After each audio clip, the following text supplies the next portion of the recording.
Bismillahirrahmanirrahim. Assalamualaikum warahmatullahi wabarakatuh. Alhamdulillah, wassalatu wassalamu ala rasulillah wa ala alihi wa sahbihi wa mawalah. Allahumma rzuqna al-ilma ma yanfa'una warzuqna al-amala ma 'allamtana. Rabbana zidna ilman nafi'a warzuqna fahman jayyida. Ayuhal hadiruna rahimani wa rahimakumullah. Kita sekarang berada di pertengahan bulan Dzulqa'dah, yang mana artinya tidak lama lagi kita akan memasuki bulan Dzulhijjah, di mana bulan Dzulhijjah ini merupakan bulan yang diagungkan oleh Allah Subhanahu wa taala. Bulan Dzulhijjah merupakan salah satu bulan-bulan haram. Dari bulan-bulan haram yang 4, yaitu Dzulqa'dah, Dzulhijjah, Muharram dan Rajab.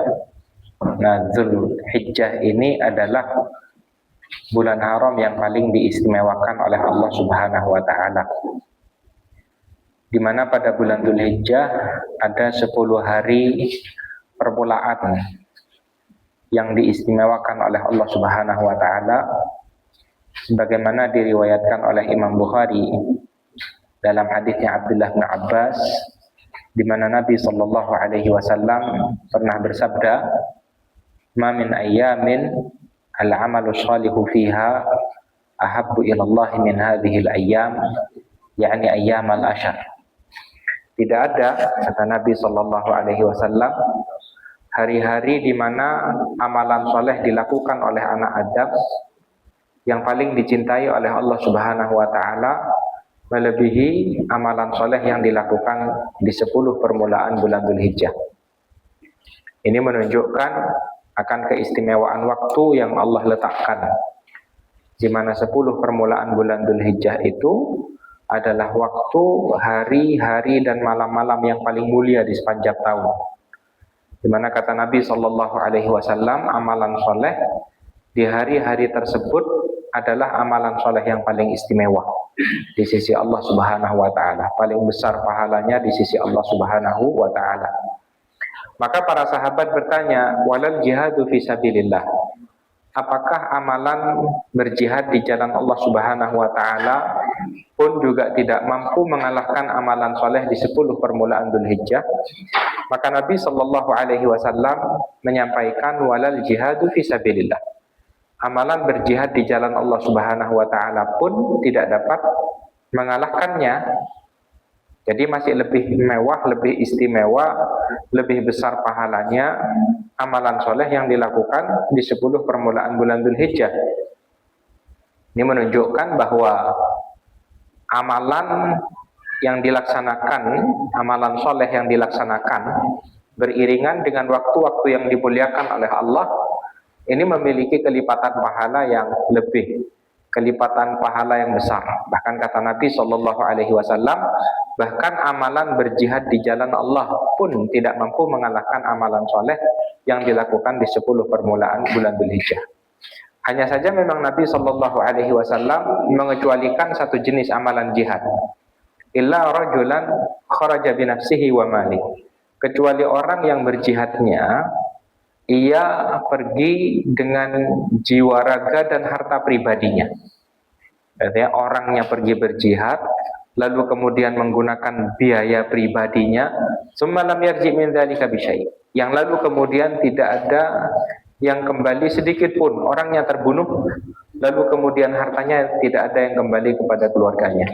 Ini adalah satu-satunya jenis amalan jihad yang tidak terkalahkan pahalanya.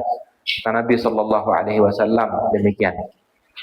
Nah, maka ahibatil kiram azzani wa azzakumullah, di hari-hari permulaan bulan Dzulhijjah ada hari yang lebih diistimewakan lagi oleh Allah Subhanahu wa taala, yaitu hari yang ke-9-nya. Yaitu hari yang ke-9 yang dinamakan dengan hari Arafah. Yang dinamakan dengan hari Arafah, hari di mana para jamaah haji melaksanakan salah satu rukun haji. Ya, kalau seperti yang kita pelajari pada pertemuan sebelumnya, rukun-rukun haji ada ihram, ada wukuf di Arafah. Al-hajju Arafah, kata Nabi SAW. Haji itu adalah wukuf di Arafah, baru kemudian tawaf, baru kemudian sa'i, tawaf ifadah atau tawaf haji, lalu kemudian sa'i haji. Ini adalah rukun-rukun di dalam pelaksanaan ibadah haji. Nah, maka ahibatil kiram ma'azzani wa azzakumullah, di tanggal yang ke-9 itu oleh Nabi SAW dituntunkan kalau bagi para jamaah haji untuk melaksanakan wukuf di Arafah. Jadi ya, berdiam di Arafah, berdoa, berzikir, memohon kepada Allah Subhanahu wa taala, bertakbir, bertahmid. Sementara kaum muslimin yang tidak melaksanakan ibadah haji, untuk hendaknya mereka melaksanakan ibadah puasa. Karena Nabi SAW ketika ditanya tentang berpuasa di hari Arafah, Nabi menyampaikan yukaffirus sanatal madiyata wal baqiyah. Puasa di hari itu, di hari Arafah itu, kata Nabi, dapat menghapuskan dosa 1 tahun yang lalu dan 1 tahun yang akan datang. Nah, itu yang dapat kita laksanakan di tanggal yang ke-9. Lalu kemudian di tanggal yang ke-10 ada amalan ibadah yang senantiasa dijaga oleh Nabi SAW, yaitu amalan ibadah berkurban. Nah, di sana kalau di tanggal yang ke-10 bagi jamaah haji, kalau di tanggal yang ke-10 itu setelah sebelumnya mereka bermalam di Muzdalifah, atau kalau sekarang murur, gitu ya. Jadi melewati saja dikarenakan padatnya para jamaah, tidak semua memungkinkan untuk mabit di Muzdalifah. Nah, kalau dahulu Nabi SAW menuntunkannya untuk bermalam di Muzdalifah. Selepas pelaksanaan sholat subuh, berdoa di sana atau di Masy'aril Haram, lalu kemudian sebelum terbitnya matahari sudah mengumpulkan kerikil-kerikil untuk melakukan amalan ibadah selanjutnya. Dari lempar jumroh, menyembelih sesembelihan, lalu kemudian menggundul rambut, lalu kemudian melaksanakan ibadah tawaf. Nah, itu bagi para jamaah haji. Nah, bagi yang tidak melaksanakan ibadah haji pada tanggal yang ke-10, terdapat tuntunan untuk kita melaksanakan sholatul Id. Setelah pelaksanaan sholatul Id, ada tuntunan yang dituntunkan oleh Allah Subhanahu wa taala dan Rasul-Nya, yaitu untuk melaksanakan ibadah berkurban. Nah, yang kalau di dalam Islam ini dinamakan dengan udhiyah. Dinamakan dengan udhiyah, diambil dari kata ad-duha, karena waktu pelaksanaannya dilaksanakan di waktu duha. Maka kita bisa masuk kepada lembaran yang dibagikan, tuntunan di dalam berkurban. Definisi udhiyah, ini adalah berkurban kalau dalam bahasa Arabnya. Secara bahasa, udhiyah adalah menyembelih hewan kurban pada waktu duha. Nah, kenapa kok amalan ibadah ini dinamakan dengan udhiyah? Karena memang waktu pelaksanaannya itu dilaksanakan di waktu duha. Secara istilah syariat, udhiyah adalah hewan yang disembelih, baik berupa onta, sapi, kambing, atau domba sebagai bentuk pendekatan diri kepada Allah Subhanahu wa taala pada hari raya Idul Adha.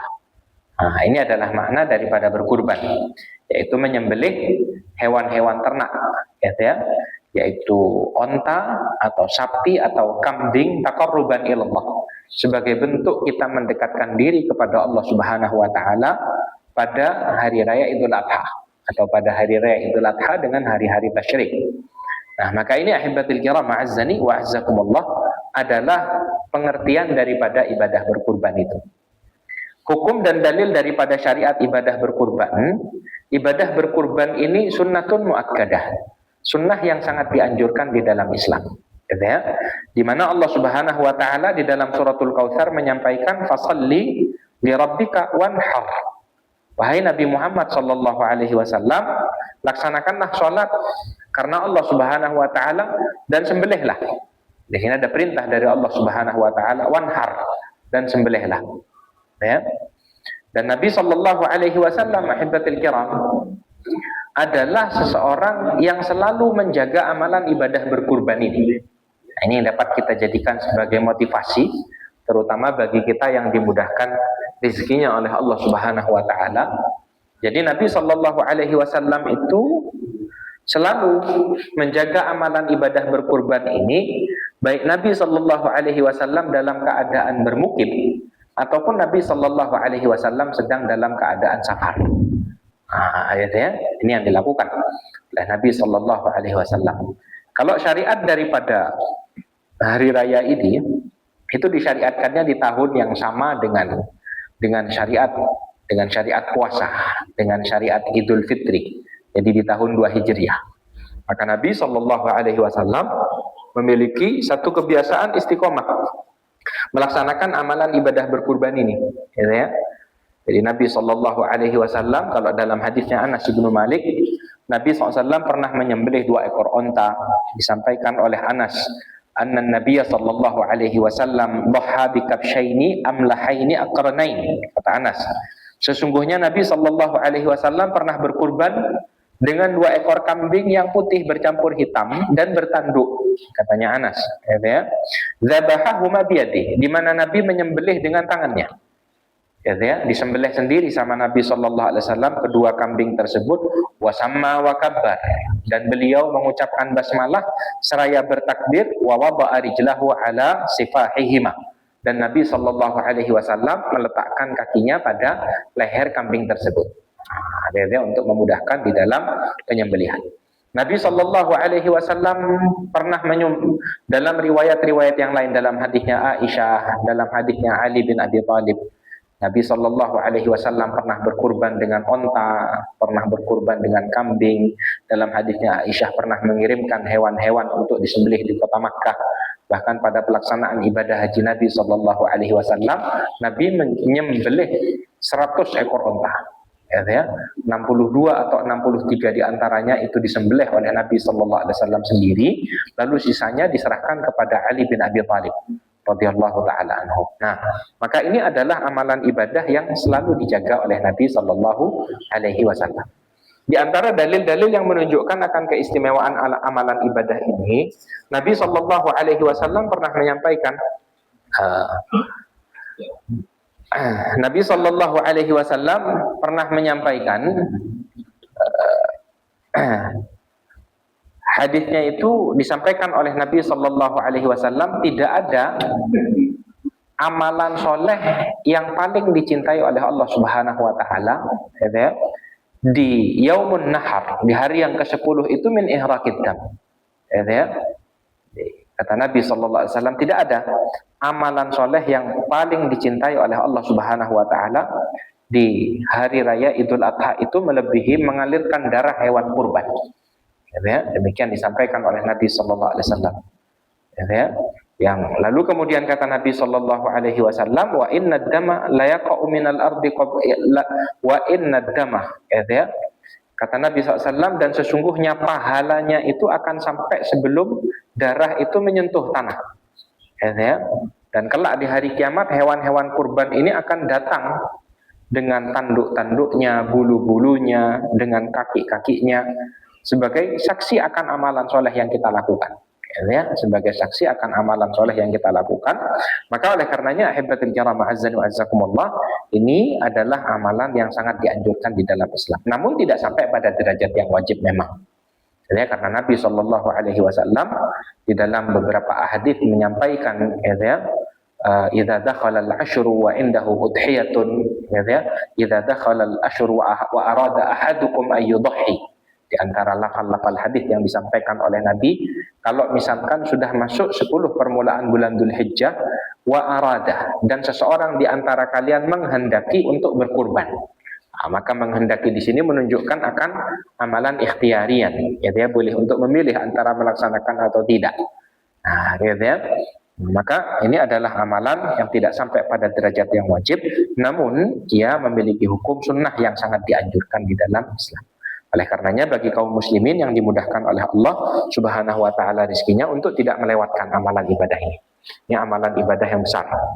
Ya, mengalirkan darah taqarruban ilallah sebagai bentuk mendekatkan dirinya kita kepada Allah Subhanahu wa taala. Nanti hewan-hewan kurban ini akan menjadi saksi di hadapan Allah akan amalan soleh yang kita lakukan. Ma'asyiral muslimin rahimani wa rahimakumullah, syarat-syarat disyariatkannya kurban atau udhiyah. Udhiyah disunnahkan bagi orang yang memenuhi syarat berikut. Dia seorang muslim, baligh dan berakal, lalu kemudian mampu, punya istita'ah, punya kemampuan. ya.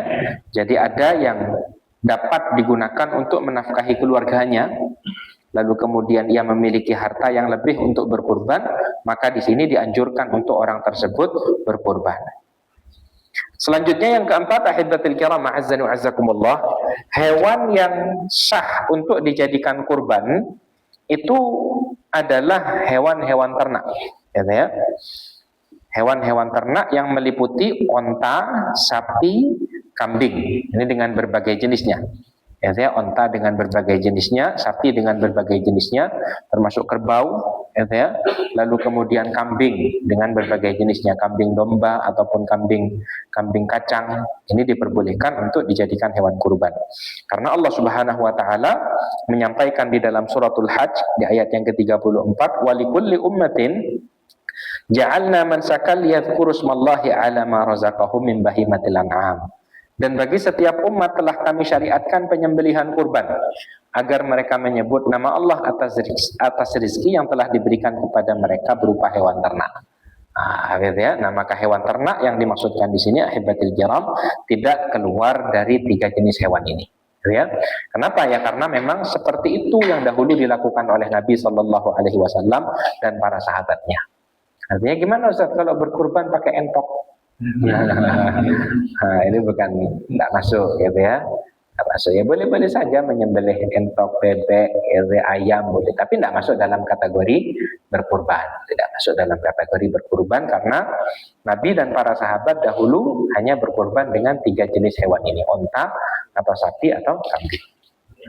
Lalu kemudian ahibatil kiram ma'azzani wa'azzakumullah, di antara tuntunan di dalam melakukan amalan ibadah berkurban, seekor kambing mencukupi untuk 1 orang dan keluarganya. Maksud daripada apa yang disampaikan di dalam tulisan ini adalah keluarga yang ditanggung nafkahnya. Jadi ada hadis yang diriwayatkan oleh Abu Ayyub Al-Ansari dalam riwayatnya Al-Imam Ibnu Majah, disahihkan oleh Al-Imam Al-Albani, di mana Abu Ayyub menyampaikan kana rajulu fi ahdi Rasulillah sallallahu alaihi wasallam yudhi bisyati anhu wa an ahli baitihi fayakuluna wa yut'imun. Dahulu, kata Abu Ayyub, seseorang di zaman Nabi Shallallahu Alaihi Wasallam menyembelih seekor kambing darinya dan dari keluarganya. Nah, kalau penjelasan para ulama di dalam perkataan Abu Ayyub di sini, yang dimaksudkan dari seseorang dengan keluarganya adalah keluarga yang ditanggung nafkahnya. Nah, bapak dengan istri dan anak-anaknya, gitu ya.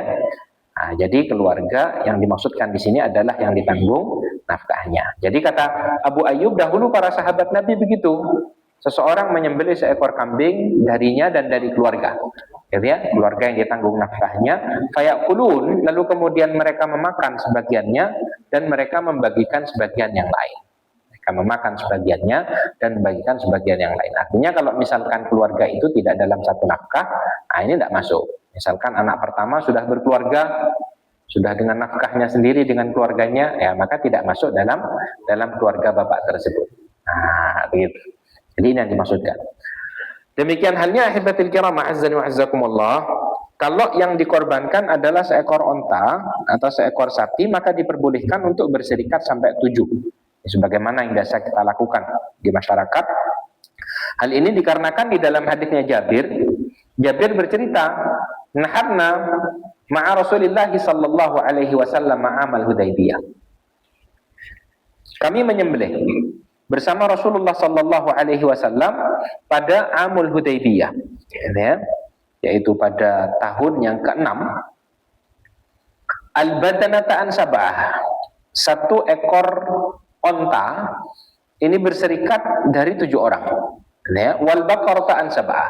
Lalu kemudian 1 ekor sapi berserikat dari 7 orang. Nah, ini yang dahulu dilakukan oleh para sahabat-sahabat Nabi ridwanullahu taala alaihim ajmain. Nah, gitu ya. Meskipun ada di antara para ulama yang menyampaikan kalau onta boleh sampai 10. Gitu ya, akan tetapi yang lebih mendekati kebenaran adalah kalau onta ya 7 juga, sama seperti hanya sapi. Yang berpendapat sampai 10 itu ya dikarenakan kalau di dalam pembagian harta rampasan perang, 1 ekor onta itu setara dengan 10 ekor kambing. Ya. Kan tetapi kalau di sini tidak ada onta, ya, yang ada sapi. Baik. Ma'asyiral muslimin rahimani wa rahimakumullah, mana yang lebih utama kira-kira? Antara onta, sapi atau kambing? Kambing. Ada lagi? Yang lebih utama hibatil kiram, azanu azzakumullah, adalah onta, kemudian sapi, kemudian kambing. Ya. Karena dari harganya yang lebih mahal, dari dagingnya yang lebih banyak. Ya. Ini maksudnya kalau onta dari satu orang, atau sapi dari satu orang, atau kambing dari satu orang.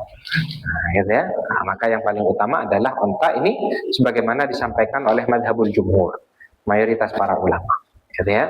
Yang menyelisihi pendapatnya jumhur adalah madhabnya Imam Malik, di mana Imam Malik berpendapat yang paling utama adalah kambing, baru kemudian sapi, lalu kemudian onta. Kalau madhabnya jumhur melandaskan kepada hadis Nabi Shallallahu Alaihi Wasallam di dalam menjelaskan keutamaan orang yang pergi ke masjid untuk melaksanakan sholat Jumat itu. Mandi kita salah yaumal Jum'ah, kata Nabi, barang siapa yang mandi di hari Jumat, summa araha fi sa'atil ula faka'annama qarraba badana. Lalu kemudian dia pergi ke masjid di jam yang pertama. Jadi setelah terbitnya matahari, dia sudah mandi-mandi, matahari terbit, dia langsung pergi ke masjid untuk melaksanakan sholat Jumat. Kita baru mau berangkat kerja itu. Maka orang yang berangkatnya di jam-jam awal seperti ini, kata Nabi SAW, pahala yang diperoleh bagaikan dia berkurban dengan seekor onta. Waman raha fi sa'ati tsaniyah, dan yang perginya pada jam yang kedua, 1 jam setelahnya, ya, maka bagaikan, kata Nabi, faka'an nama qarraba baqarah, seperti menyembelih seekor sapi. Waman raha fi sa'ati tsalitsah, yang perginya pada jam ketiganya, ya, jadi dari terbitnya matahari sampai masuknya waktu zuhur itu dibagi menjadi 6. Ya. Maka kata Nabi yang pergi pada jam yang ketiga, faka'an nama qarraba kabshan akram, maka bagaikan dia menyembelih seekor kambing yang bertanduk. Baru kemudian yang jam keempat, kata Nabi SAW, faka'an nama qarraba dajajah. Ya, semakin mendekati semakin berkurang pahalanya. Kalau masuk jam keempat, kata Nabi SAW, seperti berkurban dengan seekor ayam, kata Nabi. Waman roha fis sa'atil khamisah, di jam yang kelimanya, faka'an nama qarraba baydah, gitu ya. Nah, maka seperti berkurban dengan sebutir telur, kata Nabi SAW. Gimana kalau yang datang telat gimana? Nah, maka hibatul kiram azza wa azakumullah. Jadi itu kalau dari jenis hewan kurbannya. Kalau dari sifat tiap-tiap hewannya, yang paling mahal, yang paling gemuk, itu yang paling besar pahalanya. Ya.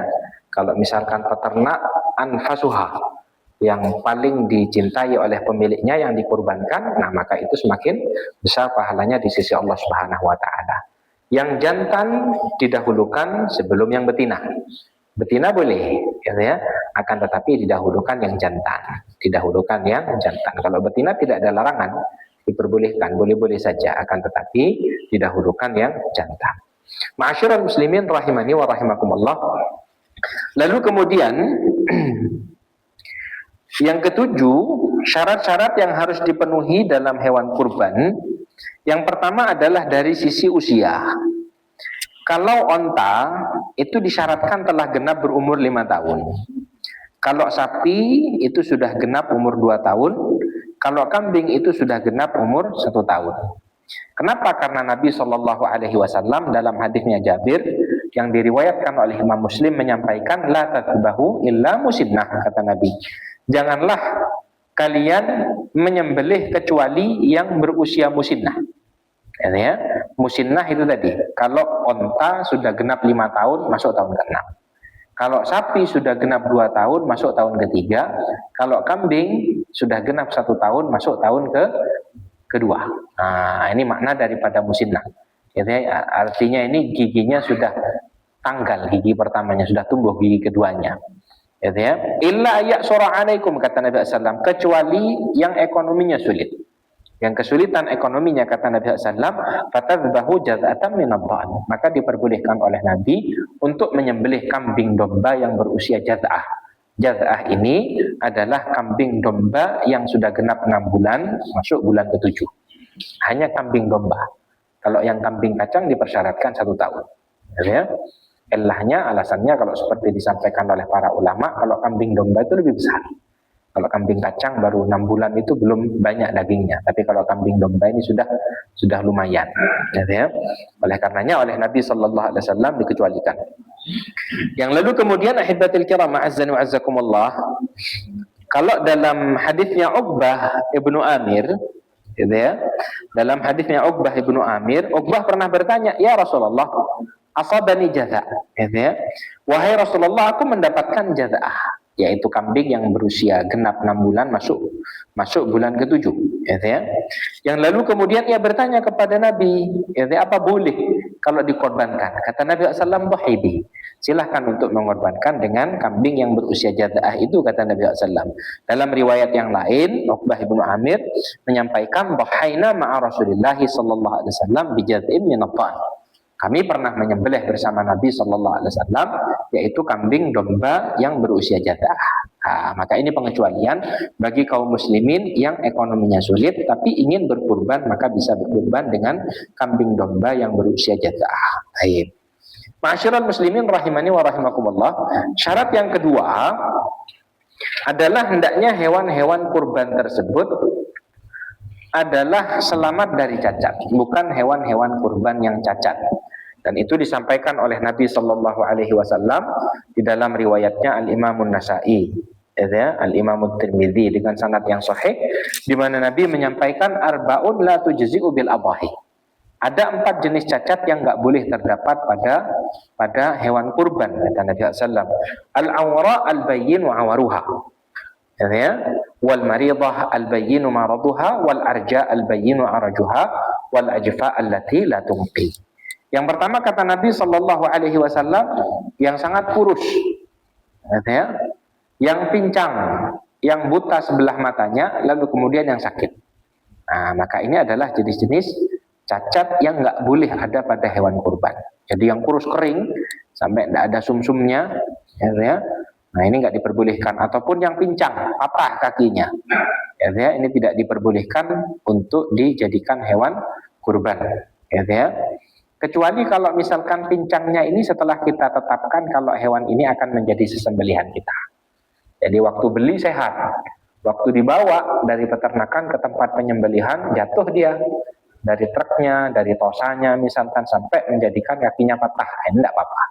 Menurut kebanyakan para ulama diperbolehkan selama ketika kita menetapkan hewan ini sebagai hewan kurban kita dalam keadaan salimah, selamat, ya, jadi tidak ada cacat yang dilarang oleh Nabi Sallallahu Alaihi Wasallam. Ataupun al-awra, salah satu matanya tidak ada, entah hitam semua atau putih semua, tidak bisa melihat, ya. Nah maka ini kalau kata Nabi al-bayyin, yang kelihatan, ya, pincangnya yang kelihatan kalau pincang, yang buta di salah satu matanya kelihatan kalau dia buta, kalau tidak nampak walaupun dia tidak bisa melihat, walaupun dia tidak sempurna kakinya tapi tidak nampak, nggak ada masalah masih. Kalau kata Nabi SAW al-bayyin, yang jelas, ya, al-bayyin kata Nabi SAW. Lalu kemudian yang sakit ini juga tidak diperbolehkan oleh Nabi Sallallahu Alaihi Wasallam untuk dapat dijadikan hewan kurban. Sementara cacat-cacat yang lain hendaknya dihindari, akan tetapi tidak sampai pada derajat menjadikan hewan kurban tersebut tidak sah. Ya, misalkan ada yang telinganya putus, atau misalkan tanduknya patah, misalkan giginya patah, misalkan, ini tidak masuk dalam kategori cacat yang sampai menjadikan hewan kurban itu tidak boleh untuk dikurbankan. Akan tetapi lebih utama, semakin hewan-hewan itu sempurna maka semakin besar pahalanya di sisi Allah Subhanahu Wa Taala. Baik.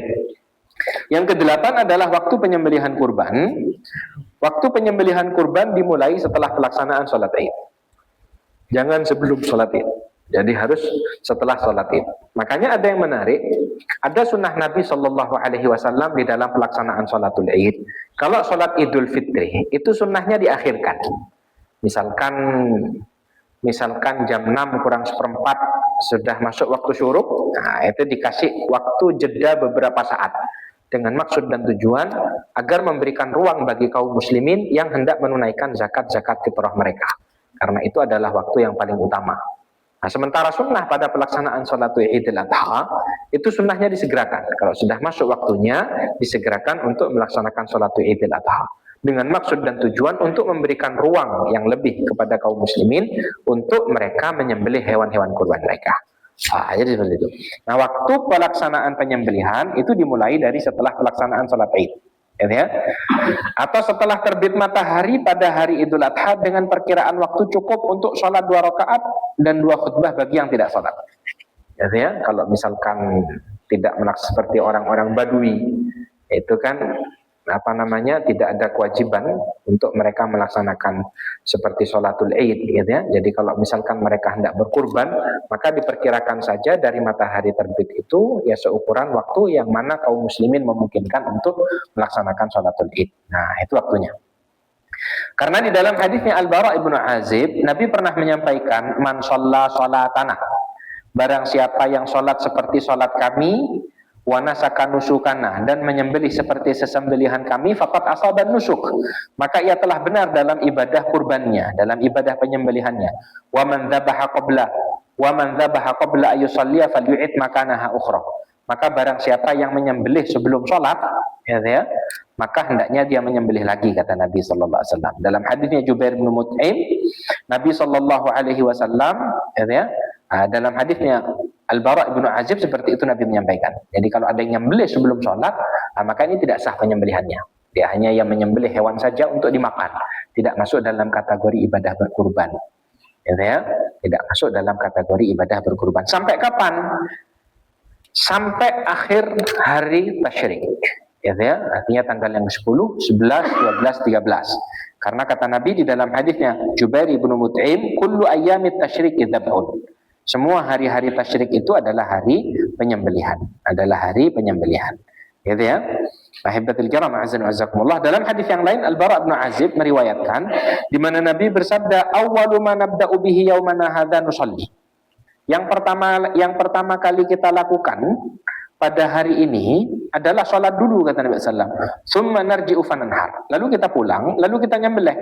Faman fa'ala dzalika faqad asaba sunnatana. Yang melakukan seperti itu maka dia telah benar, seperti yang dituntunkan oleh Nabi SAW. Wa man dzabaha qabla dzalika fa innama huwa lahmun qaddamahu li ahli. Dan barang siapa yang menyembelihnya sebelum sholat, maka hakikatnya adalah menyembelih sesembelihan biasa, daging yang diperuntukkan untuk keluarganya. Laisa minan nusuki fi syai'. Ya. Jadi nggak masuk dalam kategori amalan ibadah berkurban. Nah, ini yang dituntunkan oleh Nabi Sallallahu Alaihi Wasallam. Nyembelihnya di mana? Nyembelihnya bebas. Ya.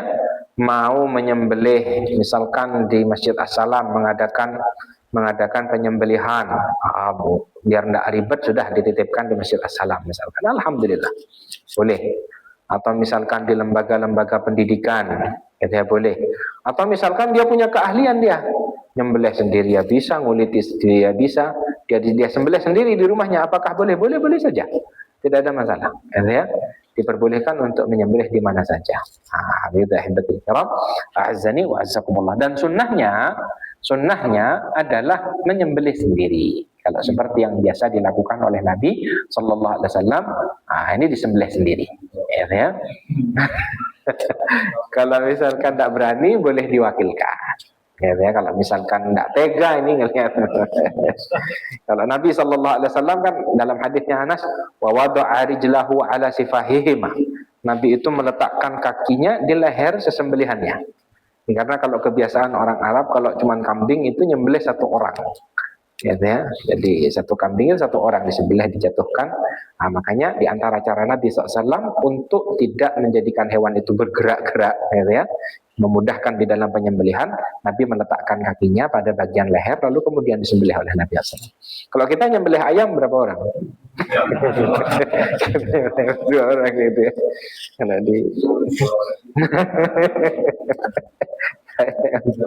kalau kambing berdua atau bertiga begitu ya. Ma'asyiral muslimin rahimani wa rahimakumullah. Jadi seperti itu. Disunnahkannya. Lalu kemudian kalau sunnah-sunnah yang juga dituntunkan oleh Nabi Sallallahu Alaihi Wasallam itu untuk hendaknya kita menajamkan pisau kita, dan hendaknya menajamkannya tidak di hadapan hewan yang akan kita sembelih. Ya, hewannya mau disembelih kita najamkan di depannya gini. Ini seperti nyembelih dia 2 kali, belum disembelih sudah kerasa disembelih itu. Nah, maka sunnahnya Nabi SAW disembelih di tempat yang berbeda. Jadi wa idza dzabhtum fa ahsinuz dzibhah. Kata Nabi, jika kalian hendak menyembelih sempurnakan penyembelihannya. Jadi wal yuhidda ahadukum safrata, hendaknya seseorang menajamkan pedangnya, gitu ya, menajamkan pisaunya kata Nabi sallallahu alaihi wasallam. Lalu dibedakan tempat di mana hewan itu belum disembelih dengan yang disembelih, itu dibedakan, jangan dijadikan di satu tempat, gitu ya. Ini min babil ihsan, bentuk ihsan kepada hewan yang disembelih. Lalu kalau sunnah yang juga dituntunkan oleh Nabi Sallallahu Alaihi Wasallam itu, kalau pada jenis hewan sapi dan kambing itu dibaringkan pada bagian tubuh sebelah kiri mereka, dihadapkan ke arah kiblat jika memungkinkan, ya. Karena kalau kambing mungkin, tapi kalau sapi sudah obah kan susah itu dikembalikan lagi. Nah, maka sebisanya kalau misalkan memungkinkan dihadapkan ke arah kiblat, maksud menghadap ke arah kiblat itu berarti kepalanya di sini, kakinya. Nah, itu. Jadi orangnya kita yang menghadap ke arah kiblat. Seperti itu yang dituntunkan, ya. Lalu kemudian tangan kanan kita yang memegang pisau, lalu kemudian dipotong. Dan sebelum memotong untuk hendaknya mengucapkan bismillah. Ini wajib, ya. Ini wajib. Tidak gugur kecuali lupa. Kalau lupa enggak apa-apa. Ya, menurut kebanyakan para ulama. Lalu kemudian disunnahkan bertakbir, kalau katanya Anas tadi, wasamma wa kabbar, ya. Nabi mengucapkan bismillah dan bertakbir. Dalam riwayat yang lain Nabi SAW menyebutkan, melafalkan, ya, hadhihi min Muhammadin wa ali Muhammadin wa ummati Muhammad. Biasanya Nabi begitu. Ya Allah, ini dariku, dari keluargaku dan dari umatku, kata Nabi Sallallahu Alaihi Wasallam, ya. Jadi boleh untuk kita menyebutkan, apalagi kalau misalkan yang disembelih bukan milik yang menyembelih, nah, maka bisa disebutkan, dibacakan ini milik siapa, ya. Tapi kalau ukuran wajibnya adalah mengucapkan basmalah itu tadi, itu ukuran wajibnya. Dari ketika Nabi SAW menyampaikan wa ummati Muhammad, para ulama itu menyampaikan tentang memungkinkannya istirakul ajr. Ya, jadi mengikutkan orang lain untuk juga dapat pahala dari penyembelihan kita. Ya, jadi misalkan kita punya orang tua sudah meninggal, kita punya karib kerabat yang belum pernah berkurban, lalu kita ikutkan itu dalam pahala itu bisa. Ya, itu dinamakan dengan istirakul ajr. Kalau kambingnya dari tiap-tiap kita dengan keluarga yang kita tanggung nafkahnya, lalu pahalanya ini bisa kita ikutkan sebanyak mungkin, seperti yang dilakukan oleh Nabi Sallallahu Alaihi Wasallam. Nah, ya. Makanya pertanyaan di dalam permasalahan ini biasanya gimana kalau misalkan ada orang yang mau nyembelih untuk orang tuanya yang sudah meninggal dunia. Para ulama menyampaikan akan bolehnya, namun para ulama memberikan nasihat kalau misalkan orang itu hanya punya 1 ekor kambing saja, ya, dia tidak punya yang lain, maka yang lebih utama ya dia sembelih atas nama dirinya, dan orang tua yang sudah meninggal diikutkan pahalanya. Dia diikutkan pahalanya, kecuali memang punya banyak dia, juragan kambing dia, nah, maka nggak ada masalah, dia juga berkurban. Misalkan ada kelebihan kambing yang dia peruntukkan untuk kurban orang tuanya atau orang tuanya yang sudah meninggal dunia, para ulama menyampaikan akan bolehnya. Ma'asyiral muslimin rahimani wa rahimakumullah, kalau yang dipotong itu bagian al-mari' wal hulqum, yang wajib untuk dipotong, ini dinamakan dengan adzabah. Kalau pada sapi dan kambing itu yang dipotong pada leher bagian atas, ini sunnahnya. Dan yang wajib dipotong itu adalah pada bagian tenggorokan dan kerongkongan. Sunnahnya untuk juga memotong pada bagian pembuluh darah di kanan dan kiri, yang dinamakan dengan al-wadajain, ya. Nah, itu sunnahnya, pembuluh darah kanan kiri juga dipotong. Yang wajibnya adalah tenggorokan dan kerongkongan. Nah, yang wajib untuk dipotong. Lalu kemudian setelah itu kata Nabi SAW, wal yurih dzabihatahu. Jadi jangan langsung dikuliti, jangan langsung dipotong-potong, tapi dibiarkan sampai dia selesai, ya, sampai rohnya benar-benar dicabut. Baru kemudian dilanjutkan untuk dikuliti, untuk dipotong. Nah, jadi itu adalah sunnah dan tuntunan yang dituntunkan oleh Nabi Sallallahu Alaihi Wasallam. Lalu kemudian yang ke-9, apa yang dilakukan terhadap hewan kurban? Yang dilakukan terhadap hewan kurban kalau sudah disembelih, ya, sunnah untuk kita memakan sebagian. Sebagian masyarakat kita boleh nggak sih makan hewan kurban kita sendiri? Jawabannya sunnah, itu anjuran. Ketika Allah menyampaikan fakulu minha, maka makanlah sebagian darinya, kata Allah Subhanahu wa taala, wa at'imul ba'isal faqir. Lalu berikan makan kepada orang-orang miskin yang membutuhkan, kata Allah Subhanahu wa taala. Jadi sunnah untuk memakan sebagian. Lalu kemudian sunnah untuk memberi kepada kerabat, tetangga dan teman, baik yang berkecukupan, tidak ada masalah. Memberikan hadiah ini namanya, ya. Jadi memberikan hadiah diperbolehkan. Lalu kemudian juga disunnahkan untuk menyedekahkan sebagian yang lain. Nah, ya, sebagian dimakan, sebagian dihadiahkan, sebagian disunnahkan, sebagian disedekahkan. Nah, jadi seperti itu. Sebagian para ulama menyunnahkan untuk membaginya menjadi 3. Ya, meskipun ini bukan tuntunan baku mesti harus dibagi menjadi 3. Ya. Sepertiga untuk keluarga, sepertiga untuk diberikan kepada fakir, miskin, tetangga, lalu kemudian sepertiga yang lain untuk dihadiahkan. Ya, kalau di dalam riwayatnya Al-Hafidh Abu Musa di dalam Al-Wadhaif disampaikan bahwasanya Nabi SAW wa yut'imu ahla baitihi ats-tsuluts wa yut'imu fuqara'a jiranihi ats-tsuluts wa yatasaddaqu ala su'ali bits-tsuluts. Nah, jadi sunnahnya untuk dimakan oleh keluarganya sendiri sepertiga, lalu disedekahkan sepertiga, lalu kemudian dihadiahkan sepertiga. Nah, maka seperti itu ahibatul kiram, azzani wa azzakumullah. Jadi sunnahnya begitu kalau sudah disembelih. Dan nyimpan apakah boleh Ustaz? Taruh di freezer atau di dendeng? Jawabannya boleh. Jadi ya, disimpan boleh, tidak ada masalah. Dulu pernah dilarang oleh Nabi SAW di masa-masa ketika kaum muslimin itu ekonominya masih sulit. Nah, lalu kemudian diperbolehkan oleh Nabi untuk menyimpannya. Nabi dalam hadisnya Buraidah dalam riwayat Muslim menyampaikan, kuntu nahaitukum anid dikharil luhumil adhahi. Dulu aku pernah melarang kalian untuk menyimpan daging sesembelihan, kata Nabi SAW. Fauqa thalathin, melebihi 3 hari, fa'amsiku ma badalakum. Nah, sekarang silahkan, ya, sesuai dengan kebutuhan kalian, diperbolehkan, ya. Kadang ada yang sampai berbulan-bulan, kadang ya. Ada yang sampai ulang tahun kadang. Karena senang dapat daging kurban tapi tidak biasa masak gitu ya. Nah, sampai mau Idul Adha lagi masih ada ternyata di kulkasnya. Lalu kemudian ahibatul kiram yang terakhir, ada tuntunan Nabi Shallallahu Alaihi Wasallam bagi orang yang ingin berkurban. Ya, Nabi Shallallahu Alaihi Wasallam menyampaikan, "Idza dakhalal ashru wa indahu udhiyatun yuridu ayyudhi." Kalau sudah masuk 10 permulaan bulan Dzulhijjah dan dia memiliki sesembelihan yang untuk dia sembelih, fala ya'khudanna sya'ran wa la yaklimanna dhufran. Maka jangan memotong rambut, jangan memotong kuku. Ya, maksud daripada hadis ini itu yang berkurban, bukan hewan kurbannya. Ya, para ulama minal madzahibil arba'ah menyampaikan yang dimaksudkan dengan hadis ini itu yang berkurban sunnahnya. Ya, sunnah. Jadi kalau sudah masuk 10 permulaan bulan Dzulhijjah dan memang kita mau berkurban, nah sunnahnya itu tidak memotong rambut dan tidak memotong kuku sampai kapan? Sampai kita menyembelih sesembelihan kita. Kalau sudah disembelih sudah boleh. Ya, ini sunnahnya begitu. Hikmahnya disampaikan oleh para ulama agar ketika orang itu menyembelih sesembelihannya, ya, Allah Subhanahu wa taala memerdekakannya dari siksa api neraka, termasuk rambut dan kuku-kuku yang belum dipotong. Ya. Dan yang dimaksudkan di sini adalah satu orang kepala keluarganya itu. Ya, bukan satu keluarga. Tapi satu orang itu. Itu kalau sejauh yang kami pahami dari apa yang disampaikan oleh Nabi SAW di dalam hadis ini. Nah, maka ini ahibatul kiram, azzani wa azzakumullah adalah tuntunan-tuntunan yang dituntunkan oleh Nabi SAW di dalam amalan ibadah berkurban.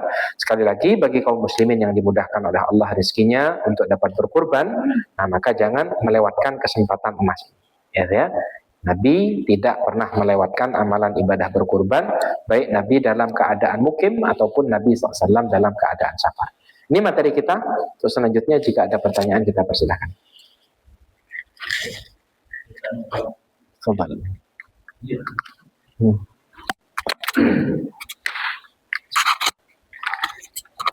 Assalamualaikum warahmatullahi wabarakatuh. Izin bertanya Ustaz. Kasus ketika jadi panitia gitu Ustaz ya.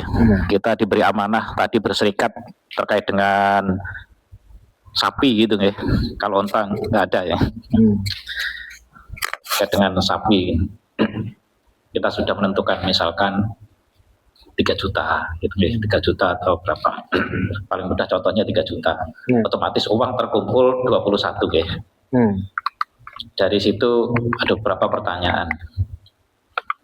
Yang pertama, apakah harus rata semua? Yang pertama, apakah harus 3 juta semua? Yang kedua, uang yang terkumpul 21 juta dibelikan sapi, aslinya harganya 21 juta. Kemudian panitia melakukan negosiasi, dapat potongan begitu, dapat diskon gitu. Ya, ini sisanya kemana uangnya yang diperbolehkan? Atau kalau kita uang 21 juta, ya cepat-cepatan, ini 21 juta, ini 21 juta Pak, ini 21 juta. Gitu. Kita alhamdulillah dapat harga di pasaran, ya seharga 21 juta sebetulnya.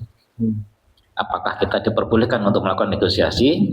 Ternyata dapat harga potongan begitu ya. Nah itu nanti isinya bagaimana. Kemudian ini masih nyambung dari kasus pertama. Apabila hanya 6 yang berserikat di sapi, terus kemudian untuk menggenapi yang ikut di kambing, biasanya gitu, kita tawarkan mau ikut.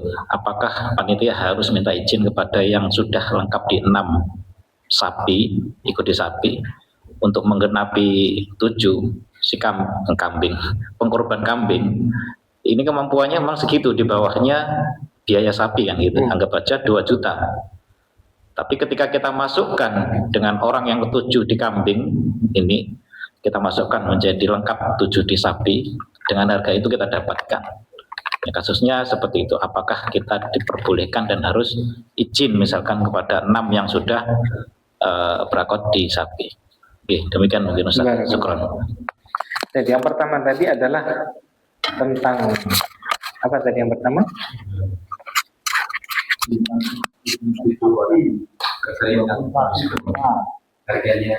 Sebelum itu dapat diskon. Sebelum itu kayaknya ada. Yang pertama tadi.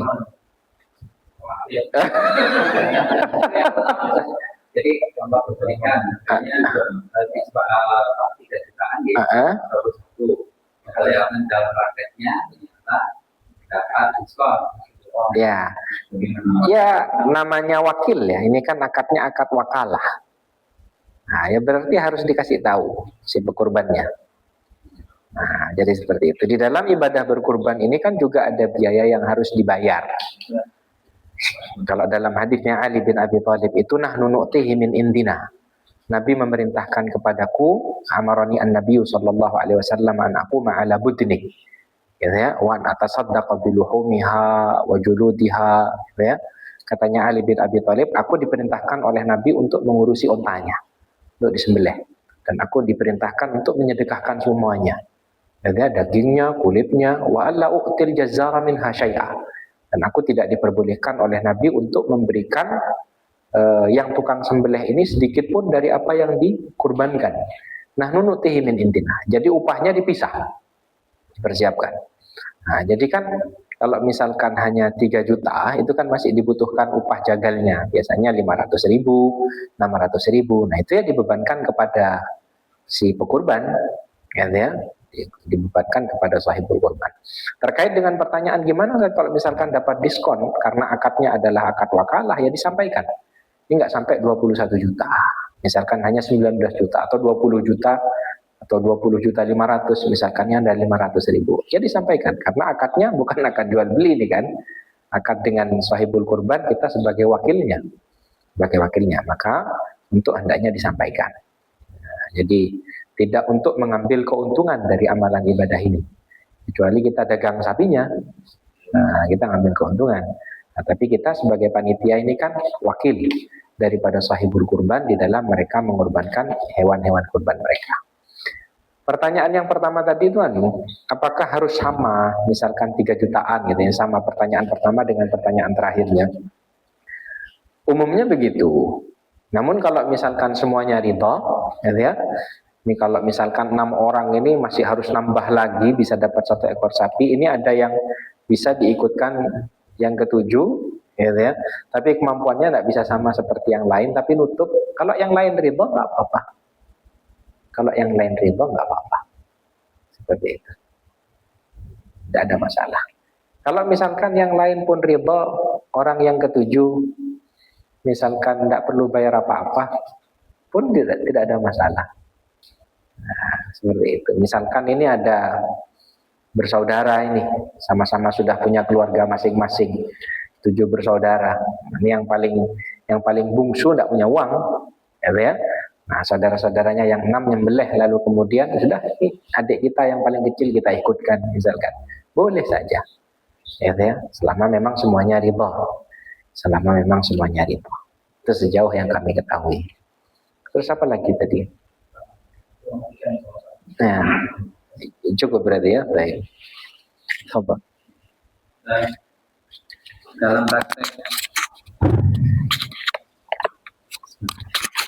Dalam praktek ini di masyarakat, kadang ada yang berkorban kambing. Terus kemudian ketika menerima daging, kan memang kalau tadi saya cermati itu kan berarti kan juga menerima apa yang dikorbankan. Iya. Tapi dalam haknya, tapi dalam prakteknya kadang ditukar. Ditukar ini dengan berbagai alasan.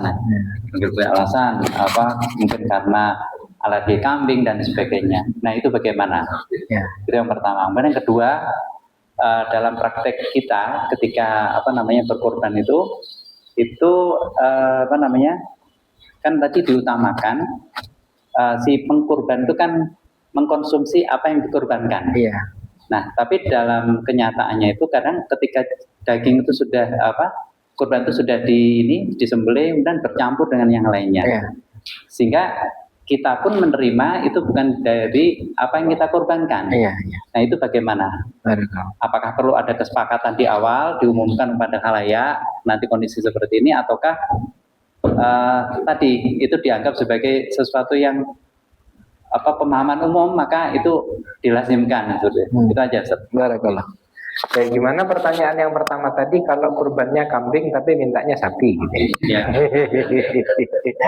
Misalkan korbannya sapi, mintanya kambing. Kalau sunnahnya memang memakan sebagian dari hewan yang kita sembelih itu, gitu ya. Tapi apakah boleh kalau misalkan minta sapi? Maafi muskilah, tidak ada masalah. Ya, tidak ada masalah. Ya, masuk dalam kategori hadiah lah. Ya, masuk dalam kategori hadiah di antara orang-orang yang memang dibagikan dari daging-daging tersebut. Terlebih kan ketika seseorang berkurban, itu kan lumayan banyak yang disedekahkan. Lebih banyak yang disedekahkan dibandingkan dengan yang dimanfaatkan sendiri. Jadi tidak ada masalah, boleh-boleh saja. Dan tidak harus saklek apa yang kita sembelih harus kita ambil. Kalau bisa, alhamdulillah. Biasanya kalau kambing diambilkan sampilnya biasanya, gitu ya, untuk nyembelih. Fabiha wa ni'mah. Kalau misalkan kesulitan, gitu ya tidak ada masalah. Tidak ada masalah. Nabi SAW dulu pernah dalam hadisnya Aisyah radhiyallahu taala anha mengirimkan onta-onta yang dikasih tanda oleh Nabi untuk disembelih di kota Makkah dalam Bukhari dan Muslim. Artinya Nabi SAW tidak mengambil daging-daging tersebut. Ya, jadi boleh, tidak ada masalah. Memang ini sunnah, tapi kalau misalkan entah karena alasan tertentu tidak suka dagingnya atau apa, tidak ada masalah, boleh-boleh saja. Gitu insyaallah. Baik. Ada yang belum dijawab? Yang kedua, nanti sama dengan pertama. Jadi boleh-boleh saja. Baik. Baik. Ada lagi yang lain? Kalau kita kurban kambing, kemudian Ustadz bilang tadi yang berkorban tadi boleh untuk motong sendiri kambingnya. Nah, sementara tadi boleh pakai tangan kanan, sementara yang berkorban ini kidal orangnya. Apakah boleh dengan kidal tadi motong korbannya tadi? Terima kasih. Boleh, nggak ada masalah. Bedal. Atau misalkan hanya ada tangan kiri, tangan kanannya ada misalkan. Oke ya, pakai tangan kirinya boleh. Kalau sunnahnya memang, kalau sunnahnya Nabi Shallallahu Alaihi Wasallam itu di dalam melakukan amalan kebaikan dengan tangan kanan. Tapi sebagian orang kan memang sudah bawaannya kiri dia, ya. Kalau kanan malah gemetar misalkan, tidak boleh pakai tangan kiri. Kalau katanya Aisyah itu kanan Nabi Sallallahu Alaihi Wasallam yu'jibuhut tayamun. Nabi itu senang untuk mendahulukan dengan yang kanan. Fi tarajjulihi wa tara'ulihi wa tahurihi wa fi sya'nihi kullih. Di dalam menyisir rambut, di dalam bersuci, di dalam mengenakan sandal, Nabi SAW itu mendahulukan yang kanan. Jadi yang kanan ini memang digunakan untuk yang baik-baik. Tapi kalau yang membersihkan najis, membersihkan kotoran, itu untuk menggunakan tangan yang kiri. Nah, jadi begitu. Sobat. Ya. Itu maksimal atau boleh kurang. Satu sapi sendirian, nah, ini lebih besar pahalanya. Artinya bisa 2-3 orang. Bisa 2 orang misalkan. Kalau misalkan semakin besar tentu pahalanya. Semakin besar. Seperti halnya orang, apakah harus 1 ekor kambing saja? 5 boleh. Nabi dalam hadisnya Anas tadi 2. Nah, gitu ya. Jadi 7 orang kalau dalam sapi itu batasan maksimalnya. Kalau misalkan ada satu saudara, ini orang kaya, kalau sendirian mungkin belum mampu, tapi berdua enteng. Nah, 10 jutaan misalkan. Sudah, kita berdua aja. Enggak apa-apa. Itu. Kalau kambing itu dari orang tersebut dengan keluarga yang ditanggung nafkahnya. Tapi kalau 3 kakak, gitu ya. Atau kalau kayak di sekolahan itu kan iuran. Satu sekolahan beli 1 kambing. Ini bukan berkurban, tapi latihan berkurban jadinya.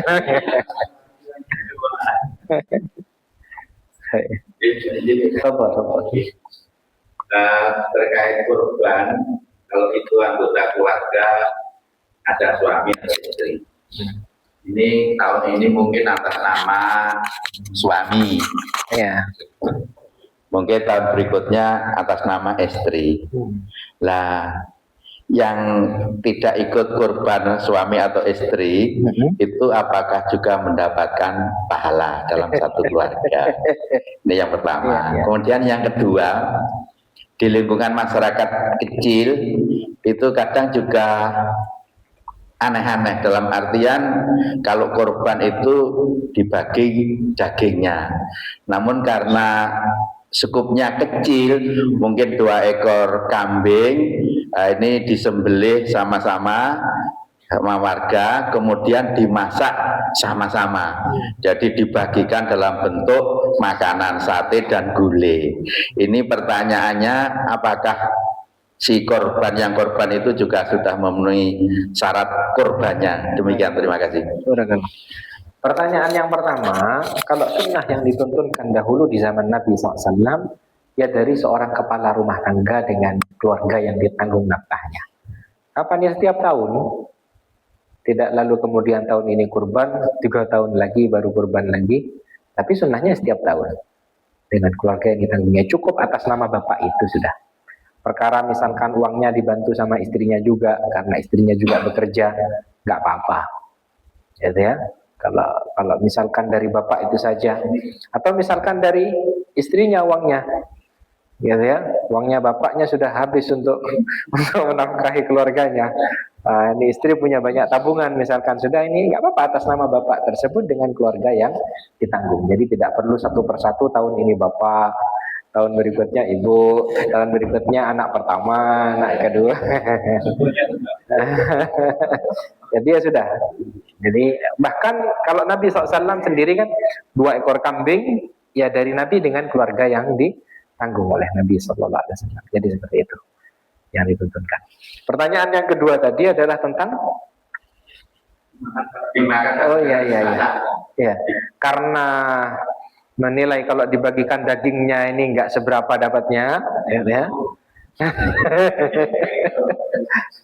Ya boleh saja. Sejauh yang kami ketahui tidak ada masalah. Bahkan mungkin sebagian seperti yang disampaikan oleh para ulama juga, kalau misalkan nyembelih sendiri dan ini keluarganya keluarga besar ini. jadi anaknya banyak, terus kemudian masih karib kerabatnya juga banyak, misalkan ya untuk dimakan keluarganya semuanya nggak apa-apa, gitu ya. Atau misalkan menyedekahkan sebagian kecilnya dan sebagian besarnya diperuntukkan keluarganya boleh. Atau misalkan sebaliknya berkurban tapi bukan orang yang suka daging, tidak ngambil sedikit pun dan disedekahkan semuanya pun juga diperbolehkan. Nah, namun memang tuntunan yang dituntunkan di dalam Islam seperti itu tadi, sunnahnya, gitu ya, memakan sebagian, menyedekahkan sebagian yang lain dan menghadiahkan sebagian yang lain. Nah, jadi seperti itu. Jadi pertanyaan itu ya diperbolehkan saja. Kalau misalkan dimasak lalu kemudian buat makan-makan satu RT misalkan. Cukup sampai di sini ya, betul kiram? Ayo enggak? Iya. Iya. Jadi kalau di dalam Islam itu kan ada yang dinamakan dengan sunanul fitrah. Kalau kata Nabi, khamsum minal fitrah. Ada sunnah-sunnah kesucian, 5 sunnah-sunnah kesucian yang biasa dijaga oleh para nabi-nabi Allah Subhanahu wa taala. Yang pertama itu al-khitan, masuk dalam hal ini. Lalu kemudian natful ibad, jadi mencabut bulu ketiak. Wa qassus syarib, menipiskan kumis, gitu ya. Lalu kemudian wa taklimul adhafir, dan memotong kuku. Wa halqul ana, jadi memotong bulu kemaluan dan memotong kuku. Nah, jadi ini kan sunnahnya seperti itu. Motong kuku, menipiskan kumis, memotong bulu kemaluan dan mencabut bulu ketiak. Ini sunnah-sunnahnya para nabi-nabi Allah Subhanahu wa ta'ala. Nah, maka kalau misalkan kita berkurban dan masuk 10 permulaan bulan Dzulhijjah, ini dibiarkan dulu. Sampai kalau sudah kita nyembelih hewan kurban kita, nah, potong sudah. Makanya menjelang 10 permulaan bulan Dzulhijjah, dipotong dulu. Biar tidak terlalu panjang nantinya. Kalau lama tidak potong, masuk 10 permulaan, panjang banget, tidak nyaman katanya gitu ya. Barakallah. Terakhir. Izin dua lagi. Mau nggak? Izin Ustaz. Ini kejadian hewan kurban yang dititipkan ke panitia itu kemudian sakit dan tidak memungkinkan untuk disembelih saat waktunya nanti setelah sholat Id.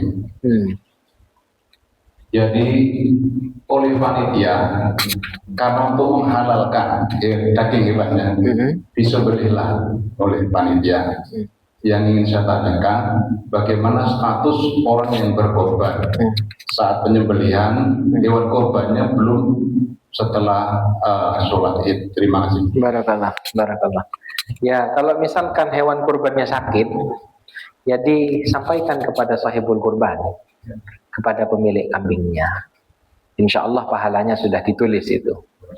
Pahalanya sudah ditulis. Daripada mati sia-sia tidak ada yang bisa dimanfaatkan, nah, gitu ya, maka lalu kemudian disembelih. Nah, jadi ini masuk, bisa jadi. Jadi ada kaidah di dalam Islam itu, wa in tazahama adadul mafasidi yurtakabul adna minal mafasidi. Kalau seorang muslim itu dihadapkan pada 2 mafsadah, 2 keburukan yang tidak mungkin ditinggalkan semuanya, maka pilih yang paling kecil mafsadahnya. Nah, jadi kalau misalkan dibiarkan akan mati, tidak dapat apa-apa sama sekali, jadi kurbannya juga nggak bisa dan tidak bisa dimanfaatkan dagingnya, lebih baik disembelih. Nah, ini diperbolehkan dalam Islam seperti itu. Jadi tinggal dikomunikasikan saja dengan sahibul kurbannya. Paling mengenai penyembelihan hewan, ada beberapa panitia itu kan menyampaikan ketika waktu penyembelihan itu kan kayak kebingungan mencari yang berkorban itu. Jadi saya pernah tanyakan, untuk apa? Ya biar bersaksi. Padahal panitia itu kan sudah saksi. Lah itu gimana kalau ya saksi sih. Apa yang kurang saksi? Panitia kan sudah bersaksi. Kalau yang berkorban sendiri kan apa perlu kan tidak harus menyaksikan. Ya. Itu aja. Baik. Jadi kalau misalkan panitia itu mencari sahibul kurbannya, bisa jadi yang pertama mungkin sahibul kurban ingin menyembelihnya sendiri. Bisa jadi, ya. Jadi ditunggu karena sebagian kan mau menyembelih sendiri. Ya. Atau memang keinginan sahibul kurbannya seperti itu, tunggu saya atau cari saya, panggil saya, enggak apa-apa. Atau di antara bentuk amanahnya panitia biar disaksikan langsung penyembelihannya, biar tahun depan nyembelih di sana lagi. Triknya panitia biasa gitu ya. Nah, enggak apa-apa.